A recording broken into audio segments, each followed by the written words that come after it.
Hello guys, તો આજે અમે આવી ગયા છીએ અવધ ઉટોપિયામાં, ત્યાં જે બિગ સેલ લાગેલો છે.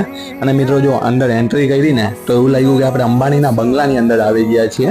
અને મિત્રો આજે અહીંયા મોટો સેલ હતો, જે જોઈએ ને તે બધું 50% ડિસ્કાઉન્ટ. બૂટ, ચપ્પલ, કપડાં, પેન્ટ, ટી શર્ટ, બુશર્ટ, આ ને તે ને જે વહેલા તે પહેલા. અને મિત્રો આપણે થોડી ઘણી શોપિંગ કરી અને મિત્રો પછી આપણે નીકળી ગયા વીઆર મોલ બાજુ. અને મિત્રો જો વીઆર મોલમાં આપણે પહોંચી ગયા છીએ અને અંદર થોડુંક કાચની સામે એકાદ બે વિડીયો ઉતારી લીધા. એટલે ભાઈ બંધુ સામે થોડુંક ઠાઠું ઊંચું રહીએ ને કે ભાઈ અમે વીઆર મોલમાં જઈને આવ્યા છીએ ભાઈ. અને મિત્રો ભાઈ બહાર નીકળતાની સાથે ફોનને થોડુંક એકાદ ડમરિયું મરાવીને એકાદ બે વિડીયો લઈ લીધા અને થોડુંક બસોનો વિડીયો લઈ લીધો અને ફોનને થોડુંક ઊંચા નીચો કરી નાખ્યો. અને પછી મિત્રો આપણે લાગી દબાવીને ભૂખ, એટલે મિત્રો આપણે કર્યું પાણી ચીલીનો ઓર્ડર. અને મિત્રો પાણી ચીલીનો ઓર્ડર કર્યો ને એટલે 1 જ મિનિટમાં સફા ચટ થઈ ગયું. અને પછી મિત્રો આપણે કર્યું કાજુ પનીરનો ઓર્ડર. અને મિત્રો કાજુ પનીર આવ્યું ને એટલે આપણે મોબાઈલને મૂક્યો અને સાઈડમાં અને પહેલાં એક બાજુથી લપેટવાનું કર્યું.